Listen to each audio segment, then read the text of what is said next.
अस्सलामुअलैकुम dear students. Exercise 1.1 के question number 2 हमारे कंप्लीट थे। अब हम क्वेश्चन नंबर 3 स्टार्ट करते हैं। क्वेश्चन नंबर 3 में कह रहा है एक्सप्रेस द फॉलोइंग।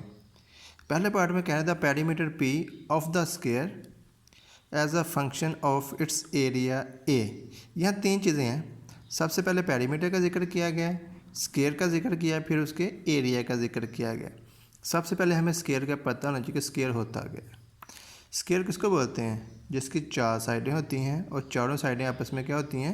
इक्वल आती हैं और हर एंगल कितने का आता है? 90 डिग्री का आता है। उसको क्या बोलते हैं? स्क्वायर कहते हैं। उसके बाद पेरीमीटर और एरिया, दो चीज़ें हैं। एक पेरीमीटर होता है और एक क्या होता है? एरिया। एरिया क्या होता है? एरिया होता है जो किसी भी बाउंड्री के अंदर वाली चीज़ आती है, किसी भी बाउंड्री लाइन के अंदर अंदर जो चीज़ है जो उसको क्या बोलते हैं? एरिया बोलते हैं। और पेरीमीटर क्या होता है? पेरीमीटर अगर उसकी बाउंड्री भी हम शामिल कर दें तो वो क्या बन जाएगा? उसका पेरीमीटर बनेगा। दोबारा से हमने करना क्या है कि पेरीमीटर को पी से रिप्रेजेंट कर रहे हैं और एरिया किससे कर रहा है? वो ए से। उसने क्या है, तो आपने जो पेरीमीटर का पी का आंसर किस में लेके आना है? किस फॉर्म में लिखना है? ए की फॉर्म में लिखना है। यानी कि पेरीमीटर को एरिया की फॉर्म में आपने यहाँ पे लिखना है। किसके? स्क्वायर के पेरीमीटर को एरिया की फॉर्म में लिखना है। तो सबसे पहले हम क्या कर लें, हम लेट कर लेते हैं। आपके पास स्क्वायर इसकी चार साइडें हैं तो हम क्या कर लेंगे, किसी भी एक लेंथ को, क्योंकि चारों साइड्स क्या होगी? इक्वल आ जाएंगी, तो हम क्या कर लेंगे, let x be the side length of square. यानी कि इसमें से कोई भी एक साइड हम क्या ले लें, उसको एक्स रिप्रेजेंट कर लें, एक्स से ज़ाहिर कर लें। ये काम किया। उसके बाद उस पेरीमीटर क्या होता है? जो भी क्लोज फिगर होती है, अगर उसकी जितनी भी साइड्स हों, अगर उनको प्लस कर लें तो वो उसका क्या बन जाता है? पेरीमीटर बन जाएगा। पेरीमीटर क्या होगा? अगर कुछ आपके पास है क्वाड्रेंटल है, जिस क्वाड्रेंटल किसको बोलते हैं? जिसकी चार साइडें होती हैं, तीन से ज़्यादा साइडें, अगर हम उनको क्या कर लें, आपस में प्लस कर लें तो वो उसका क्या बन जाएगा? पेरीमीटर बनेगा। तो इसलिए कितनी साइडें स्क्वायर की? 1 2 3 और 4। तो चारों को हम क्या कर लेंगे? प्लस करेंगे तो P = 4x। ये इसको हम इक्वेशन नंबर 1 का नाम दे रहे हैं। पेरीमीटर क्यों किया? उसने हमसे पहले पेरीमीटर का जिक्र किया। उसके बाद एरिया, और हमें पता है कि एरिया ऑफ स्क्वायर किसके लिए होता है? Length multiply by length. Area of square किसके लिए होता है? कि किसी भी दो साइडों को या दो साइड्स को हम आपस में मल्टीप्लाई कर लें तो उसका क्या आ जाएगा? एरिया हम फाइंड कर लेंगे। तो length of the area of square क्या आ जाएगा? एक्स डॉट एक्स, यानी कि length multiply by length. Length यहाँ पे क्या है? एक्स है और दूसरी भी एक्स है, तो ये क्या बन जाएगा? X square. तो आप दोबारा से देखिएगा, दोबारा से हमने फाइंड करना था पेरीमीटर को। हमने जो आंसर लेके आना है पेरीमीटर को एरिया के फॉर्म में आंसर लेके आना है। Perimeter = 4x। अभी हमारे पास क्या आ गया? a = x स्क्वायर आ गया। तो अगर हम यहाँ पे x की वैल्यू रिप्लेस कर दें तो x, देखिए अभी हमारे पास x स्क्वायर क्या है? a। तो अगर हम इसके दोनों तरफ क्या ले लें? स्क्वायर रूट ले लें तो a² = x स्क्वायर, ये से कैंसिल के साथ क्या आ जाएगा? प्लस माइनस आ जाएगा। लेकिन यहाँ माइनस का साइन को क्यों करेंगे? इग्नोर कर दें। क्यों? ये आपके पास क्या आ रही थी? लेंथ आ रही थी। लेंथ कभी भी नेगेटिव नहीं होती, तो x किसके आ जाएगा? √a के। तो अब हम ये जो है x की वैल्यू इसमें रिप्लेस कर देंगे तो P = 4a √, के अंदर क्या आ जाएगा? a। x की जगह क्या आ जाएगा? √a ये आ जाएगा। तो देखें पेरीमीटर को किस फॉर्म में लिख लिया हमने? एरिया की फॉर्म में लिख लिया। तो यही उसने कहा था कि पेरीमीटर को इस फॉर्म में लिखना है आपने, एरिया की फॉर्म में ही हमने लिखना था इसको। सेकंड पार्ट स्टार्ट करते हैं। सेकंड पार्ट में क्या कह रहा है? The area A of a circle as a function of its circumference C. यहाँ भी तीन चीज़ें हैं। सबसे पहले किसकी जिक्र किया उसने? एरिया, फिर सर्कल का, फिर किसका जिक्र किया? सर्कमफ्रेंस का। तो सबसे पहले हमें सर्कल का पता नहीं। सर्कल क्या होता है? सर्कल कहते हैं locus of a moving point which is equidistant from a fix point. यानी कि हम सर्कल उसको बोलते हैं जिसका एक नुक्ता से तमाम नुकात तक फासला क्या हो? सेम हो जाए। और उसको फिक्स पॉइंट को क्या बोलते हैं? हम सेंटर बोलते हैं। उसके बाद आता है एरिया, और एरिया, सर्कल का एरिया का फार्मूला हमें मालूम होता है, वो क्या होता है? πr²। और सर्कमफ्रेंस क्या होता है? जो इसकी बाउंड्री होती है। सर्कमफ्रेंस और पेरीमीटर में कोई फ़र्क नहीं है। यहाँ आप देखें ना, सर्कल है तो इसकी सर्कमफ्रेंस क्या होगा? जो इसकी बाउंड्री लाइन आएगी। तो द बाउंड्री और perimeter of a circle is called circumference. और सर्कमफ्रेंस का फार्मूला क्या होता है? 2πr के इक्वल आता है। तो यहाँ से यही काम हम सबसे पहले करेंगे कि आप क्या करें, let x be the radius of a circle. इसका जो आंसर लिखना है, आंसर किस फॉर्म में लिखना है? एरिया एरिया जो ए है उसको किस फॉर्म में लिखना है, सर्कमफ्रेंस की फॉर्म में हमने आंसर लेके आना है, यानी कि ए इज इक्वल टू सी की फॉर्म में हमने आंसर लेके आना है। तो क्या बनेगा, let x be the radius of a circle then the area of circle A is equal to pi r square. ये हम इसको इक्वेशन नंबर 1 का नाम दे लेंगे। उसके बाद सर्कमफ्रेंस ऑफ अ सर्कल क्या होता है, C is equal to 2 pi r, और सर्कमफ्रेंस को सी से जाहिर करते हैं। अब देखें A is equal to pi r square था, हमने एरिया का आंसर लिखना है सर्कमफ्रेंस में।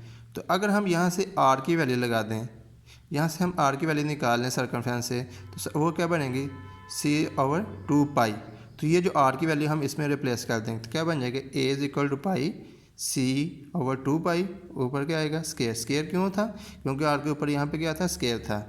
तो सी स्क्वायर ओवर 4 पाई स्क्वायर, पाई पाई से क्या आ जाएगा कैंसिल, तो बाकी क्या आ जाएगा सी स्क्वायर ओवर 4 पाई। तो ये हमने क्या किया, एरिया का किस फॉर्म में आंसर लिख लिया, सर्कमफ्रेंस की, और साथ A is equal to C square over 4 pi. तो एरिया का आंसर किस फॉर्म में लिख लिया, सर्कमफ्रेंस में। यही उसने पूछा था, उसने कहा क्या था कि आपने एरिया और एरिया का जो आंसर है सर्कल का, उसको किस फॉर्म में लिखना है, सर्कमफ्रेंस ऑफ सर्कल सी की फॉर्म में आपने इसका आंसर लिखना है। क्लियर हो गई ये पॉइंट। उसके बाद पार्ट नंबर इसका 3 स्टार्ट करते हैं। पार्ट नंबर 3 में कह रहा है the volume V of a cube as a function of area A of its base. अब यहाँ पे जिक्र आ गया वॉल्यूम का और क्यूब का और एरिया ऑफ बेस का। तो सबसे पहले हमें किसका पता है, जो क्यूब होता गया है, पहले तो ये बात आ गई। क्यूब किसको बोलते हैं, क्यूब उसको बोलते हैं जिसकी 6 साइडें होती हैं। कैसे, 1 2 3 4 5 और ये 6। तो हम क्यूब किसको बोलते हैं जिसकी कितनी साइड्स होती हैं, 6 साइड्स होती हैं। क्यूब किसको बोलते हैं जिसकी कितनी साइड्स होती हैं, 6 साइड होती हैं। वॉल्यूम, जब भी वॉल्यूम की बात करते हैं तो वॉल्यूम 3 डायमेंशन होता है। वॉल्यूम क्या होता है, 3 डायमेंशनल में चले जाते हैं हम। वॉल्यूम, जब हम एरिया फाइंड करते हैं तो एरिया 2 डायमेंशन होता है, और जब वॉल्यूम फाइंड करते हैं तो वॉल्यूम क्या होता है, 3 डायमेंशनल। आपके पास एक्स वाई और जी प्लेन में आ जाता है आपके पास। तो सबसे पहले ये यहाँ से हम क्या करेंगे जी, हमने आंसर किस फॉर्म में लिखना है, वॉल्यूम वी जो है उसका आंसर लिखना है एरिया ऑफ इट्स बेस की बात की, पूरे क्यूब के नहीं बल्कि उसके एरिया किसका, उसके बेस का एरिया अपने की फॉर्म में लिखना है। तो सबसे पहले हम लेट करते हैं, let x be the length of cube. तो हम लेंथ उसके जो है उसको एक्स लेट कर लेते हैं। तो वॉल्यूम अभी मैंने बताया क्या होता है, 3 डायमेंशन होता है, उसके 3 साइड्स को आपस में मल्टीप्लाई करना, तो इसका क्या आ जाएगा, वॉल्यूम। यानी कि लेंथ, जो वॉल्यूम का फार्मूला होता है, लेंथ मल्टीप्लाई बाय विड्थ और मल्टीप्लाई बाय हाइट। तो आपके पास लेंथ भी एक्स है, विड्थ भी एक्स है और हाइट भी उसकी क्या एक्स है। तो क्या बन जाएगा, एक्स डॉट एक्स। तो ये क्या बन जाएगा, वॉल्यूम एक्स क्यूब। इसको 1 का नाम दे लें। उसके बाद एरिया ऑफ बेस, ये आपके पास नीचे बेस बनेगी। अगर हम इसको देखें तो ये क्या बन जाएगा, आपके पास एक क्वाड्रेंटल बनेगा। क्या बन जाएगा नीचे, क्वाड्रेंटल। क्वाड्रेंटल उसको बोलते हैं जिसकी 4 साइड्स होती हैं। क्वाड्रेंटल किसको बोलते हैं, एक साइड ये बन जाएगी, एक ये बनेगी, एक ये और एक है ये। तो क्वाड्रेंटल किसको बोलते हैं जिसकी 4 साइड होती हैं। अब हम अगर इसका एरिया फाइंड करें तो एरिया, जैसे हमने पहले पार्ट में स्क्वायर की फॉर्म, तो स्क्वायर भी आपके पास क्वाड्रेंटल था, तो उसकी कोई से भी 2 साइडों को आपस में मल्टीप्लाई कर दें तो वो क्या बन जाएगा, उसका बेस, उसका एरिया बन जाएगा। तो एरिया ऑफ बेस क्या बनेगा, क्यूब की एरिया ऑफ बेस क्या बनेगा, एक्स डॉट एक्स। यानी कि लेंथ को लेंथ से हम क्या कर देंगे, मल्टीप्लाई। तो एक्स डॉट एक्स, तो ये क्या बन जाएगा, A is equal to x square. अब देखें, हमने वॉल्यूम का आंसर लेके आना था ए की फॉर्म में। अब volume is equal to V is equal to x cube था। अभी हमारे पास ये आया A is equal to x square. अगर यहाँ से हम एक्स की वैल्यू निकाल के इसमें पुट कर दें तो हमारा आंसर आ जाएगा। तो ये काम करेंगे टेकिंग स्क्वायर रूट। जब हम इसका स्क्वायर रूट ले लेंगे, A square root is equal to x square root, ये से कैंसिल हो जाएगा, साथ साइन क्या आ जाएगा, प्लस माइनस। लेकिन यहाँ भी हम माइनस को क्या करेंगे, इग्नोर क्यों करेंगे, क्योंकि ये लेंथ है और लेंथ कभी भी नेगेटिव है नहीं हो सकती। अब ये जो हम x की वैल्यू है किस में पुट करेंगे, इक्वेशन नंबर 1 में। तो क्या बनेगा, v is equal to a square root और ऊपर क्या आ जाएगा, क्यूब। अब देखें, हमें पता है कि स्क्वायर रूट की वैल्यू क्या होती है, 1 बाय, स्क्वायर रूट की वैल्यू क्या होती है, 1/2। तो हम इसको लिख सकते हैं v इज इक्वल टू ए 3/2। ये भी हम लिख सकते हैं, या इसको इस फॉर्म में भी रहने दिया जा सकता है। इस क्वेश्चन में 3 में 3 चीज़ें आई हैं, एक तो स्क्वायर आया था, दूसरा सर्कल और फिर क्या है, क्यूब। तो सबसे पहले स्क्वायर किसको बोलते हैं, जिसकी 4 साइड्स होती हैं और चारों साइड्स आपस में क्या होती हैं, इक्वल, और हर एंगल किसका इक्वल आता है, 90 डिग्री के। और एरिया ऑफ स्क्वायर क्या होता है, उसकी लेंथ को लेंथ से मल्टीप्लाई कर दें तो वो उसका आ जाता है एरिया। और दूसरा जिक्र आया था वहाँ पे पेरीमीटर का। पेरीमीटर किसको बोलते हैं? अगर क्वाड्रेंटल आ जाए तो उसके क्वाड्रेंटल में पेरीमीटर फाइंड करने का बिल्कुल सिंपल सा तरीका होता है कि जो होंगी जितनी भी साइड्स होंगी उनको आपस में क्या कर लेंगे, प्लस कर लेंगे, तो वो उसका क्या आ जाएगा, पेरीमीटर आ जाएगा। उसके बाद बात आई थी सर्कल की, तो सर्कल उसको बोलते हैं जो एक जिसका फिक्स पॉइंट से तमाम नुकात तक फासला क्या होता है, सेम होता है, उसको हम क्या बोलते हैं, सर्कल बोलते हैं। सर्कल में आता है रेडियस, फिक्स पॉइंट से किसी भी एक नुक्ते तक, सर्कमफ्रेंस के नुक्ते तक फासले को क्या बोलते हैं, रेडियस बोलते हैं। और एरिया ऑफ सर्कल क्या होता है, pi r square. Circumference of circle होता है 2 पाई आर।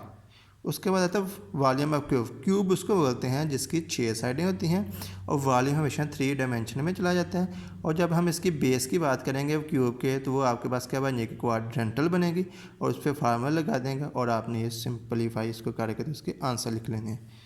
अल्लाह हाफिज़।